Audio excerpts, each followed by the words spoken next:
Welcome to Comcast Newsmakers. I'm Leslie Weidenbender, and I'm here at the State House with Representative Bob Heaton. He's a Republican from Terre Haute. Welcome. Thank you, Leslie. Good to be here. You are in your second term here at the General Assembly. How has the second term been different than the first? Well, actually, it's been quieter, thank goodness. Haven't had too many demonstrations, that type of thing. We had education reform that we dealt with a couple years ago and right to work last year. But and being a freshman at that time, we just thought, well, that just happens up here every day. But it's been more of a quiet session, I would say, run pretty smoothly.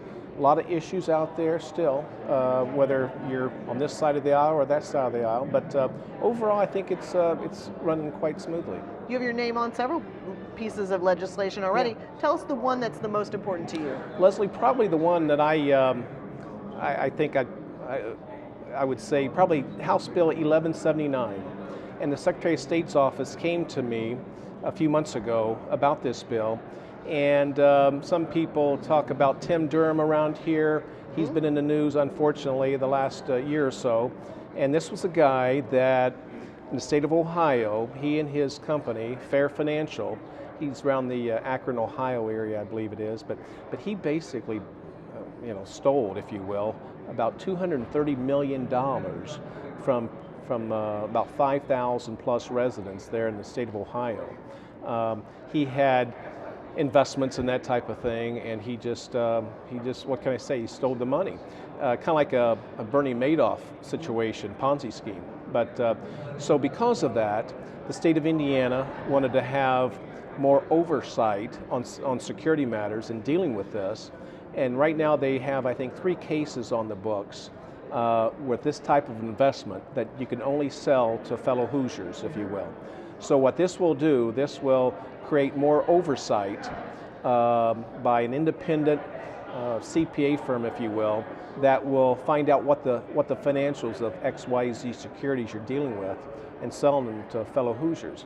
So whereas there's really not much oversight today, and there's, like I said, there's 3 cases on the books, if you will. One, a $25 million one, a $6 million, and a $250,000 one here in the state of Indiana. But and the last 2 was in the last year or so. So there may be some more activity there. But it passed out of the House about a month ago.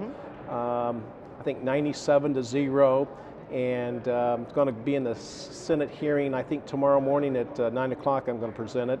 And I feel good about it, that it's going to pass over there in the Senate in the next week and a half or so. But and hopefully Governor Pence, he will sign it. But it's something that needs to be done, and thank goodness it hasn't hurt the fellow Hoosiers investors out there. Another thing you've worked on is maybe bringing a Principal Leadership Institute to Indiana State University. Yeah. Tell us a little about that. Yeah, that's Senate Bill 402, and it passed out of the Senate, I think it was 49-1, and Senator Jim Banks was involved in it over there in the Senate, as well as Senator Cruz. But working with Indiana State and working with Representative Baining, and hopefully we can get a hearing on that in his committee in the next week or so. But we're kind of in the stages of just working behind the scenes and see what we can do in doing that. But that's something we're looking forward to getting passed. Representative Heaton, thank you so much for joining us. Thank you, appreciate you. I'm Leslie Weidenbender with the StateHouseFile.com and Comcast Newsmakers.